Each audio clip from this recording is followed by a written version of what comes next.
I'm John Sargent, and welcome to Argumental, the show where the hottest names in comedy debate the biggest issues facing mankind. Issues like, why are amputees so damn good at sponsored mountain climbs? Is it still a party if you're alone with an Iceland party platter? And why, after all these years, is there still no Nobel Prize for pornography?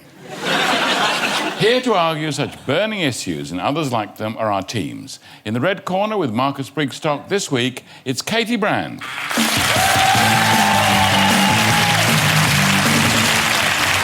And joining Rufus Hound in the blue corner, please welcome Chris Addison.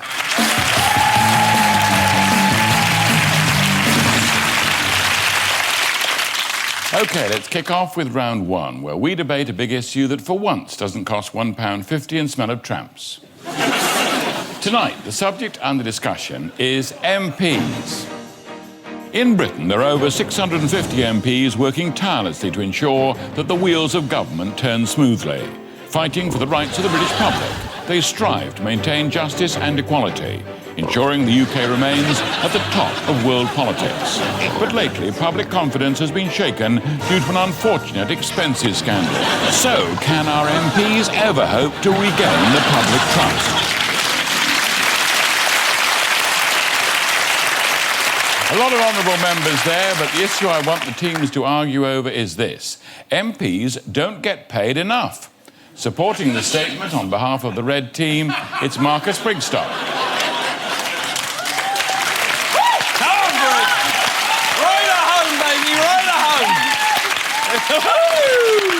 It's your birthday. Yep, lucky me. What I'm going to attempt tonight is a Derren Brown-style mind trick. Using a series of diversions, you will wake up at the end of this argument and be convinced that MPs should be paid more. Why? Because if we paid them more, they would steal less. It is a basic fact.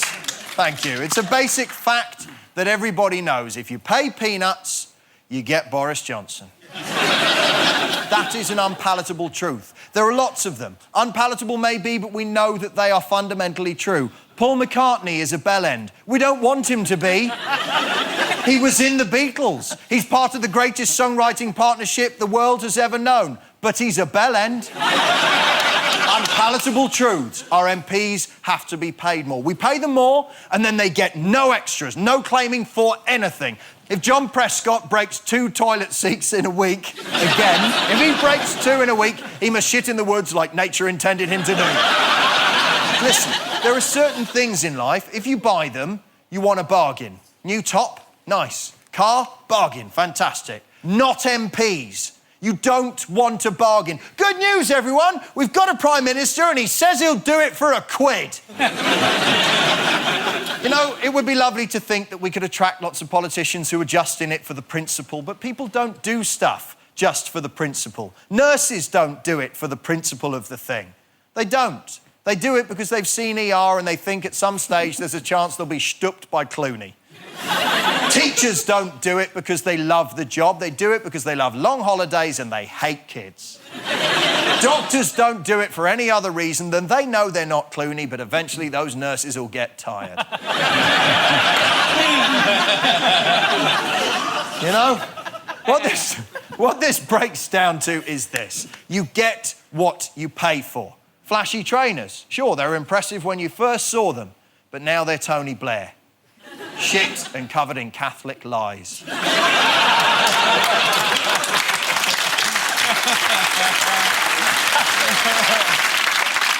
if you buy a brand new slipper, you open up the packet and realise nothing has yet been put inside it, that's an Anne Widdecombe. You get what you pay for. Listen, being an MP is not a great job. Who here wants to be an MP? No, because it's a shit job, isn't it? You wake up in the morning and everything you do is studied by the press. And then you have to meet your constituents, most of whom look like some sub-version of Ozzy Osbourne. We had to move house again because I've got 14 kids and, you know, the whole thing's broken. I wondered if you could... Oh, piss off. Let's face it, they're twats who should be paid properly to keep them where they are and attract the best people to that position. Vote red. Thank you. Thank you, Marcus. OK, next up, opposing the statement, it's Chris Addison.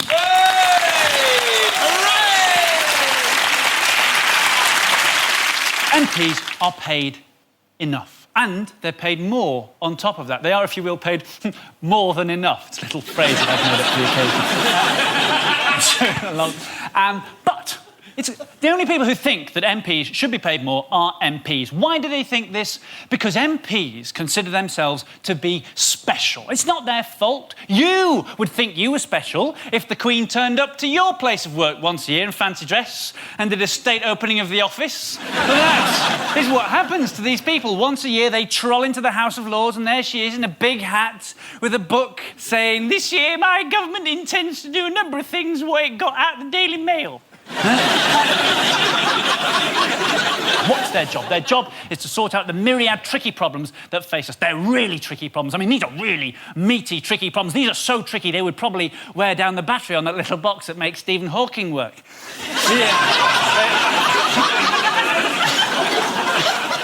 We have been clattering through a recession for a year. They've done nothing about it. We're getting poorer and poorer and poorer. This morning, I checked the exchange rate and the pound is down against the turkey drummer.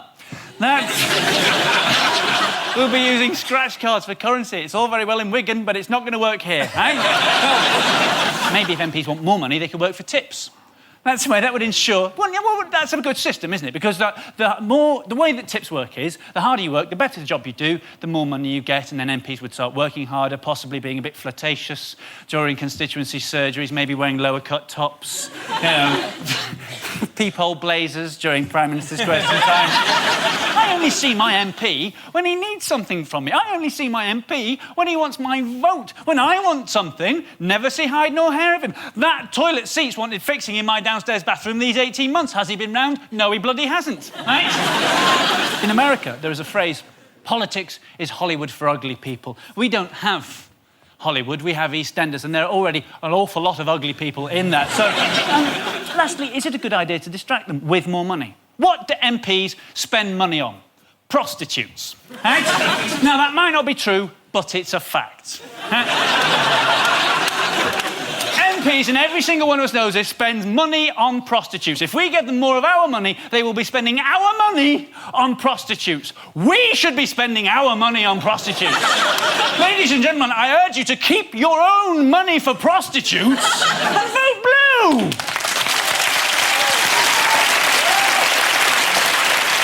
Thank you, Chris. So, Katy and Rufus, is there anything you'd like to say in support of your teammates? I'd like to say a few words in support of Marcus. Thank you. I thought that was heroic. Thank you, sir. To stand there, look these people in the eye and tell them MPs don't get paid enough. Even before you stood on that spot, everyone went, no. But Chris, you're absolutely right when you say they're not doing a good enough job. And they're not doing a good enough job because we haven't got the best people in there yet. We don't want the best and the brightest in there. We want best and brightest people doing actual things like curing cancer and sorting out Justin Lee Collins and, you know, things that need to happen. We don't want them footling their time away with Prime Ministers. In fact, Justin Lee Collins, it would work, wouldn't it? Because he's been a skydiver. Yeah. Justin Lee Collins is Prime Minister. Just him at Prime Minister's question time. Good times. now we're turning the corner on this economy. Who's your Chancellor? It's Alan Carr. Thank you all. So, do MPs get paid enough? It's time for the studio audience to decide who made the best case. Hold up your red card if you agree with Marcus, who thinks MPs don't get paid enough, and your blue cards if Chris convinced you that MPs get exactly what they deserve. So, vote red for Marcus and blue for Chris. Vote now.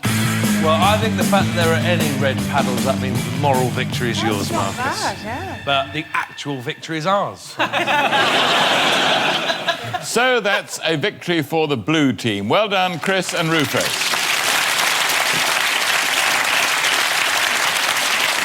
They've convinced our audience that MPs do get paid enough. I've recently considered becoming an MP, not because I'm interested in issues so much as I think in this time of recession, politics needs a bit of eye candy.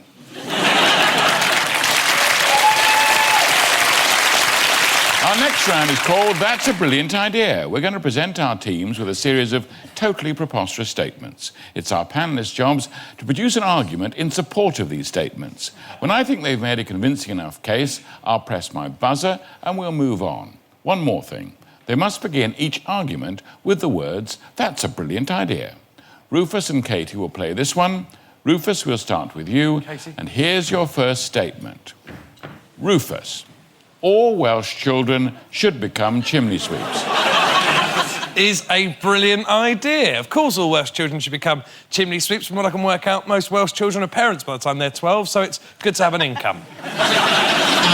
Katy, there should be a new number between 7 and 8 called Branzini. Oh. At last, that is a brilliant idea. It would make the countdown for space shuttle launches much more interesting. 10, 9, 8, Branzini. 7. Rufus, all car exhaust pipes should have a trumpet attached. It's a brilliant idea. That way, every time you got in your car, it would feel like you were with Louis Armstrong. Yeah, yeah, yeah. Yeah, yeah, yeah. Yeah, yeah, think to myself, what a wonderful world. Katy, builders should wear looser trousers. That's a brilliant idea. I think they should not only wear looser trousers, they should wear no trousers at all. So that then, when you walk past a building site, you can go, "All right, mate, nice bollocks."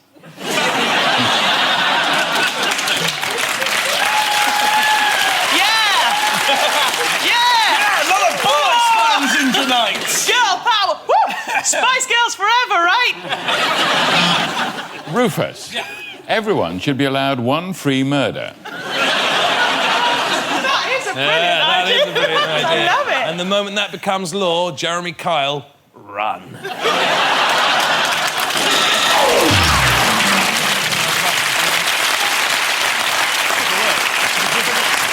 Well done, both of you, but who do you in the studio audience think was the best at proposing the preposterous? If you think it was Katy, hold up your red card.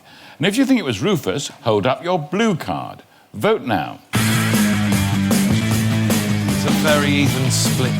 I think Jeremy Kyle may have slightly swung it for you. And I'd like to say I've already bagsied him, regardless of whether you get a free one or not.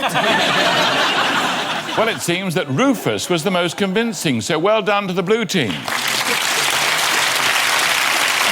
Join us after the break when we'll be asking whether Gordon Ramsay displays an excellent command of the English language or if he swears too much and is a flipping bloody disgrace.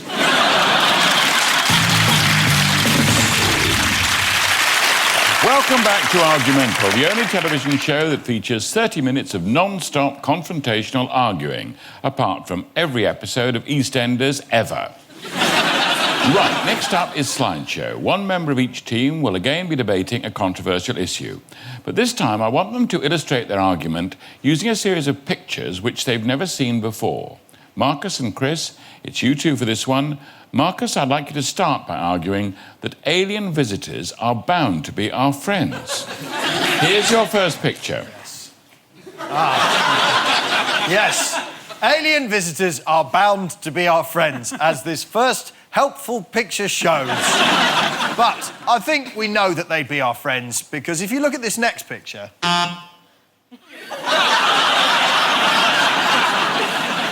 of an alien who has been welcomed into the hearts of many a special needs listener and happily volunteered his name as rhyming slang. Ah, that is a picture of the inside of my father's toilet. Pull on that, it flushes. That's right. Just grab the horns and away she goes. Yes.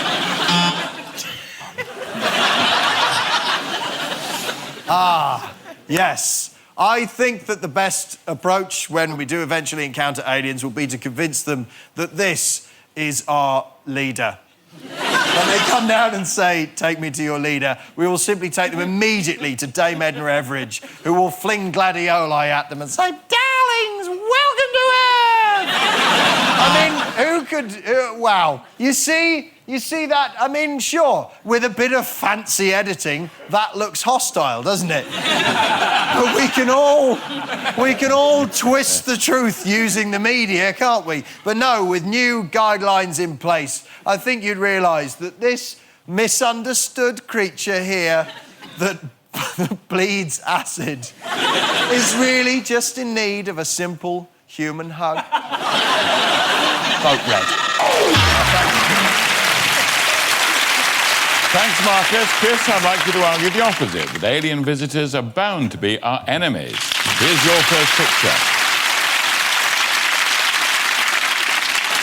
Aliens are hostile, ladies and gentlemen. Look at that finger. Look at that red-hot finger, just waiting to go where it's least wanted. Waiting to torture every member of humanity. If he hadn't got a bit of a cough when he came down first time round because he's so nesh and a bit pathetic, he'd have been among us. That is Big Ken, and he is teaching the aliens how to mine the Earth for this. Sausage and mash! There is no sausage and mash on any alien planet. It is the most valuable resource to all. That's what they found in Area 51. They found... when they cut that alien open, they found a belly shaped like sausage and mash, but empty. They have got... Uri Geller and his imaginary binoculars.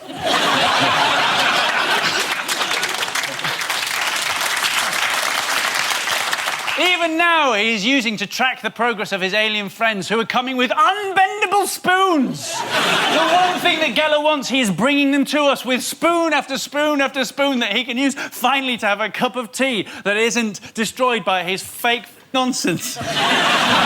Even if aliens are just coming to bring Uri Geller a spoon, it'll have been, you know what you're like after a long trip. You get out, you think, right, I need a piss. I better go and find... a hedgehog! A dead baby hedgehog.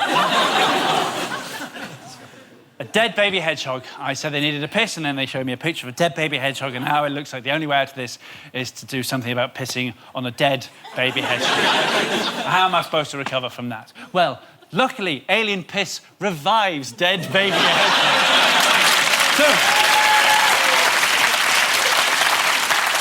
But the hedgehogs will be annoyed and they will destroy us. That's... Oh, right. The doctor cannot save us, ladies and gentlemen. The aliens are coming. Real aliens, not Daleks that can be defeated with stairs, not Cybermen that can be defeated by, pointing out that they're just actors in a costume. Real, actual aliens are coming. They are not our friends. You must vote blue. OK, thanks, Chris. Rufus and Katy, do you have anything you'd like to add? Very Daily Mailish attitude to intergalactic travel, if I may say so, Mr. Addison, assuming that anyone who's not familiar to you will attack you and be your enemy. Goodness gracious me, pathetic, how dare you. There might be aliens here tonight. Exactly. They're just happily sitting watching you do your comedy. Do your comedy? That's such a mum thing to say. You're going to go out and do your comedy tonight, love? Yes, Mum, I'm going to go and do. Let's suppose that they have been here already, right? And the people who claim to have been abducted, they've taken, broadly speaking, simpletons for whom the experience seems to have been exciting. I was just standing here in my backyard. They came down, they took me up, they pushed the thing to my backside. Thank you. So are alien visitors bound to be our friends? It's time for our studio audience to decide who made the best case. It's a red card for Marcus, who says alien visitors are going to come in peace, and a blue one for Chris, who says they're going to blow us to pieces. Vote now. That seems unlucky. A clear victory for the Reds. Well done, Marcus. He's convinced the audience that alien visitors are bound to be our friends. We can see our fascination with weird and wonderful alien creatures in some of our favourite TV shows. Star Trek, Doctor Who, and of course, Loose Women. If aliens do arrive here with super-evolved weapons of unimaginable power, I'm going to have no option but to introduce them to two very good friends of mine, Mr. Sod and Mr. Off.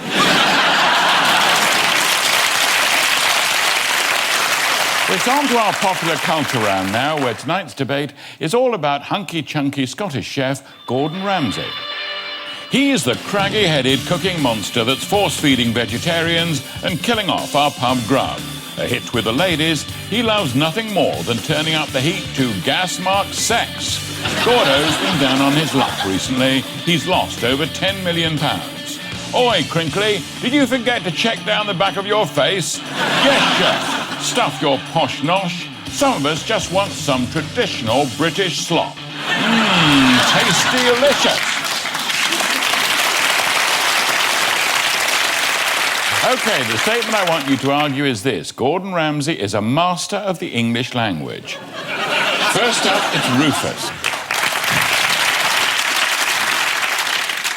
Yeah, Gordon Ramsay is a master of the English language. What's more impressive is that he's both Scottish and an ex-footballer. By rights, his vocabulary should only extend to the words goal, divorce and special brew. Gordon Ramsay is a master of the English language, and indeed he's changed the way that we feel about language itself. He's made it incredibly modern. We don't really feel terribly offended anymore. It's worth remembering that we used to be quite offended by swearing, to the point where fights would break out if a man heard another man swear in front of a woman. How would you ask if they fancied a fuck? He's clearly a master of the English language. He's one of the best-selling authors in the UK, although I'll give you this, most people are buying those books for the recipes rather than the narrative. But it's a trend he hopes to turn in his next book, Harry Potter and the Caterer of Azkaban. Harry Potter and the Chamber of Secrets. I haven't changed that one, If you look at him, he looks like a bloke who would have a Chamber of Secrets. Very Fritzl eyes.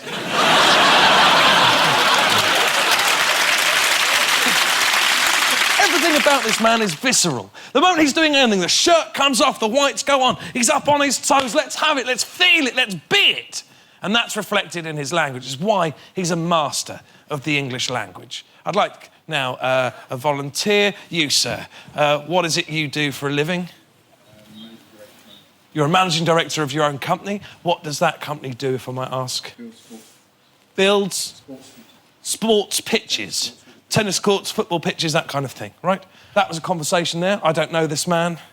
It was pretty boring. Nobody really felt anything about that, right? Now let's Ramsay this bad boy up. You ready?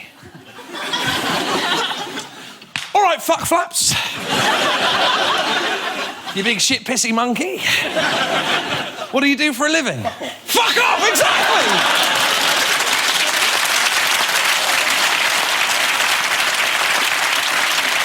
We immediately feel better about ourselves. You bum-flavoured cock goblin. I feel fantastic. It's why Gordon Ramsay is a master of the English language. Right, blue, right, let go!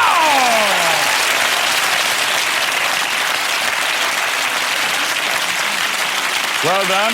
Next up, opposing Rufus and arguing that Gordon Ramsay is not a master of the English language, it's Katy.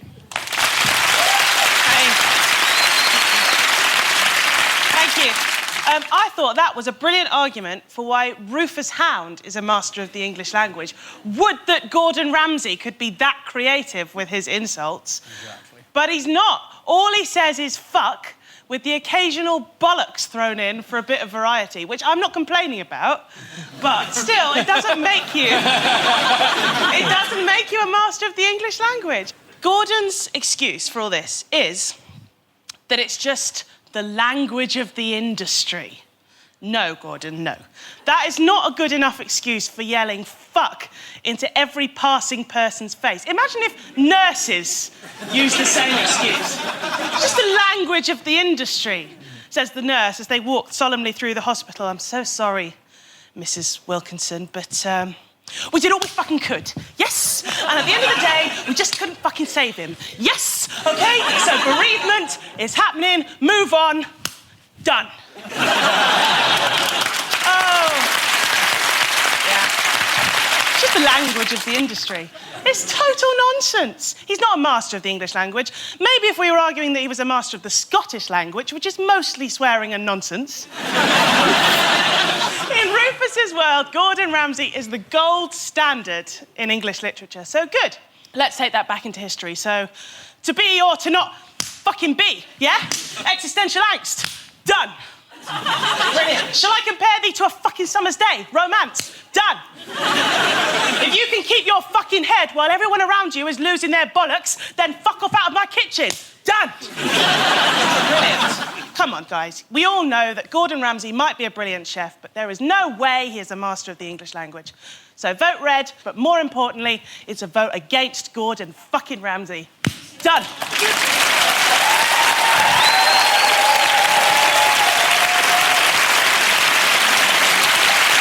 Thanks, Katy. So, is Gordon Ramsay a master of the English language? Once again, the studio audience will decide who made the best case. Blue for Rufus and red for Katy. Vote now.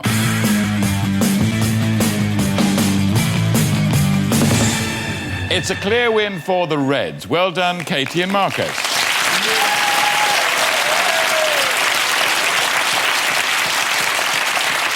They've convinced the audience that Gordon Ramsay is not a master of the English language.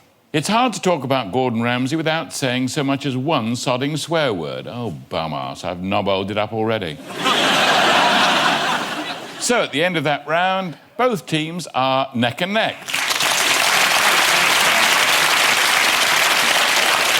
Time now for the final round and a last chance for our teams to show just how argumental they really are. I'm going to show them a series of images. All they have to do is suggest what argument the picture is proving. OK, here's your first one. This is an argument that the final series of Big Brother is going to be crap. Dear 43 and John and the donkey are playing snooker. This is an argument about being very careful to not step on the brown. I think this is an argument, it doesn't matter whether it's Blackpool Pleasure Beach or the inside of a working men's club, there is always a queue for the donkey. Queue for the donkey. Yeah. Thank you, sir. Next one. This is an argument against letting paedophiles grow their own crops. I think this is an argument that the old woman who lived in a shoe has finally been evicted. This is an argument against the idea that if you're a farmer and you think if you have a quick wank in the seed hopper, nobody will know.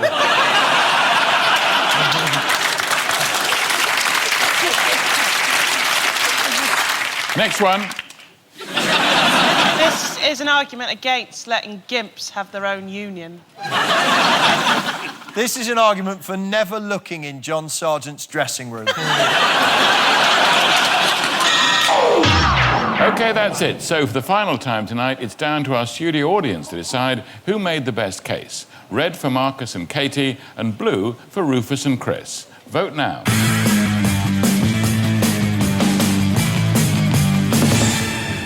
So I can tell you that the red team have won the round, which means this week's winners are the red team.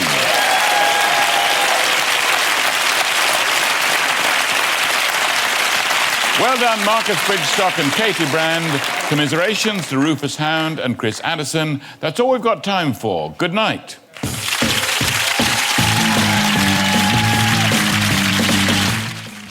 This Sunday night at 10, Ben Elton takes to the stage in front of his home crowd for the first time in years.